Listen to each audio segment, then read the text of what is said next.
రేపు జరిగే కౌంటింగ్ సందర్భంగా తెలుగుదేశం పార్టీ కుటుంబ సభ్యులకు, నాయకులు, కార్యకర్తలకు మరియు అభిమానులకు అందరూ కూడా శాంతియుత ఎలక్షన్ను సహకరించవలసిందిగా కోరిన టీడీపీ రాష్ట్ర ఉపాధ్యక్షుడు, ఒంగోలు మాజీ ఎమ్మెల్యే, టీడీపీ అభ్యర్థి దామచర్ల జనార్దన్ అందరూ కూడా పోలీసు వారికి మరియు అధికారులకు సహకరించి ఎటువంటి గొడవలు లేకుండా ప్రశాంత వాతావరణంలో ఎలక్షన్ కౌంటింగ్ పూర్తయ్యేలా ప్రతి ఒక్కరూ సహకరించాలని కోరారు.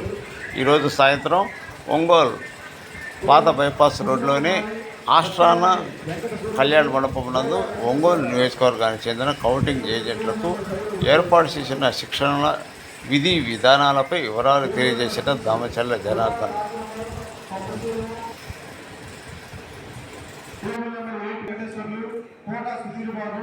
అప్పలనేని ప్రవీణ్ కుమార్, కామిలి ఆంజనేయులు, సోమపల్లి శ్రీనివాసరావు, విజయలక్ష్మి, మోటుపల్లి వ్యవసాయ వరప్రసాద్, గుడ్డు వెంకట సురేష్ యాదవ్, రామేశ్వరరావు, నల్లూరి అశోక్, సుమం లక్ష్మి, పూర్మిట్ల బాలాజీ, విభం శ్రీనివాస్, టేబుల్ నెంబర్ 9.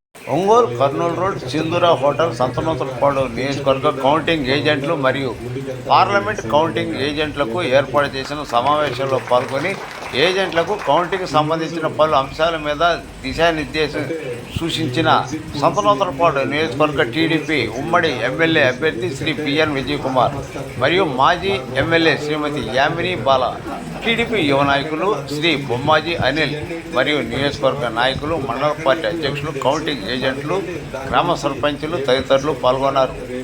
ఖచ్చితంగా తెలుగుదేశం ప్రభుత్వము కూటమి వస్తుంది. మనం అందరము సంతోషంగా ఉంటాం, కానీ ఆ సంతోషము హద్దులో ఉంచుకొని ముందుకెళ్ళాలని మరి కోరుకుంటా ఉన్నాను. వారు సహృదయంతో సేవాభావంతో వచ్చారు, అందులో డౌట్ ఏం లేదు. కాబట్టి అదే విధంగా 99 విజయ్ కుమార్ అన్న గారి గురించి చెప్పాం. 1 ఎంపీ గారి గురించి కూడా చెప్పుకున్నాం.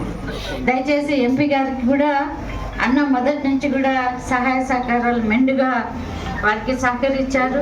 వారి కష్టకాలంలో కూడా ఒక సోదరులుగా అనిల్ అన్న, విజయ్ కుమార్ అన్న నిలబడ్డారు గట్టిగా. అది ముఖస్థితి కాదు, మా మనస్ఫూర్తిగా మేము చెప్తున్నటువంటి విషయం. సో ఆ కష్టానికి రేపు ఫలితం దొరకబోతుంది. ఇన్ని రోజులు బాగా అందరం చాలా బాగా వర్క్ చేసాము. కొద్దిగా ఓపిక బట్టి మనం అందరం ఐకమత్యంతో ముందుకెళ్ళి నాకు బాగా ధైర్యంగా ఉంది, నమ్మకం ఉంది రేపు మనకి, మన పార్టీకి, మన అన్నకి మంచి ఫలితమే వస్తుందని నేను గట్టిగా భావిస్తున్నాను. ఆ ఫలితంలో మీ అందరిది ఏంటంటే ఒక రోల్ ఉంది, మీ హెల్ప్ ఉంది. అందుకని అందరికీ ధన్యవాదాలు ముందే చెప్తున్నాను. థ్యాంక్ యూ అండి, అవకాశం ఇచ్చినందుకు చాలా బాగుంది. మన కౌంటింగ్ ఏజెంట్స్ అందరికి నా హృదయపూర్వక నమస్కారాలు. మనము ఈ 5 సంవత్సరాలు చాలా కష్టపడినాం. రేపు చివరి యుద్ధం అనుకోవాలా, లాస్ట్ ఫైట్ అది. సో అందుకని రేపు ఒక్కరోజు మనం ఇన్ని రోజులు కష్టపడింది, రేపు ఒక్కరోజు మనం స్మూత్గా చేస్తే అన్నీ బాగా జరుగుతాయి. అందుకని రేపు ప్రతి ఒక్కటి ఏది ఈజీగా తీసుకోకుండా, గెలిచిపోతున్నామని కానీ అంత ఈజీగా ఏం తీసుకోకుండా మనం చేయాల్సిన ప్రతి పని అందరూ ఆదేశించిన ప్రకారం ఖచ్చితంగా చేయాలని నేను మీ అందరినీ కోరుకుంటా ఉన్నాను. ఒకటి ముఖ్యంగా ఈ ఈవీఎంస్ది పెద్ద విషయం ఏముండదు, ఎందుకంటే ఆ బటన్ నొక్కితే ఆ 2, 4 నీట్గా గమనించుకొని వాళ్ళు రాసేది కరెక్ట్గా ఉంటే అది సరిపోద్ది. పోస్టల్ బ్యాలెట్లోనే కొద్దిగా అటు ఇటు కొద్దిగా ఇబ్బందులు ఉంటాయి. పోస్టల్ బ్యాలెట్ వాళ్ళు కొద్దిగా సీనియర్స్గా పెట్టారు కాబట్టి వాళ్ళు జాగ్రత్తగా ఇంకొకసారి కృష్ణారావు గారితో రూల్స్ తెలుసుకొని అది ఖచ్చితంగా దాన్ని రూల్స్ ప్రకారంగా మీరు ముందుకెళ్ళాలని నేను కోరుకుంటా ఉన్నాను. దాని తర్వాత నాకు తెలిసినంత వరకు ఫస్ట్ పోస్టల్ బ్యాలెట్స్ ఓపెన్ చేసి దాని తర్వాత హాఫ్ అన్ అవర్ తర్వాత ఈవీఎంస్ ఓపెన్ చేస్తారు. పోస్టల్ బ్యాలెట్స్ ఒక రూమ్లో జరుగుతూ ఉంటుంది, ఈవీఎంస్ ఇంకొక రూమ్లో జరుగుతూ ఉంటాయి. సో ఇవన్నీ బాగానే చేస్తా ఉన్నాం. మేము కూడా, నేను జనార్దన్ గారు అందరు వెళ్ళి కలెక్టర్ గారితో కూడా రిక్వెస్ట్ చేశాం ఇవన్నీ రూల్స్ ప్రకారంగా పీస్ఫుల్గా జరగాలని కోరుకున్నాం. వాళ్ళు కూడా అనేక చర్యలు తీసుకుంటారు, ఏమి ఇబ్బంది ఉండదు.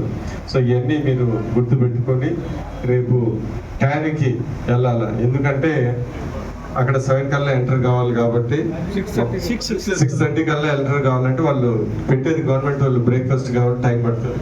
సో అందుకని కొద్దిగా ముందర వెళ్తే అవన్నీ లైన్లు గీన్లు అలాంటివి ఉంటాయి కాబట్టి హ్యాపీగా కొద్దిగా ముందరగా అంటే ఎనీ కాస్ట్ 6 o'clock కల్లా అక్కడ చేరుకోవాలి.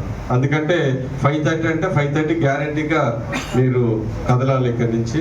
అంటే 5:15 అలా కల్లా వచ్చేస్తే బస్సులు గీసులు ఎక్కి అవన్నీ వెళ్ళొచ్చు అని సందర్భంగా మీ అందరికీ మనం చేస్తా ఉన్నాను. అదే కాకుండా మొత్తం చూస్తా ఉన్నా మీరు గుర్తుపెట్టుకోవాల్సింది ఏంటిదంటే ఖచ్చితంగా సంతనంతో పాటు గెలుస్తాం. చంద్రబాబు నాయుడు గారు కూడా ఖచ్చితంగా ముఖ్యమంత్రి అవుతాం.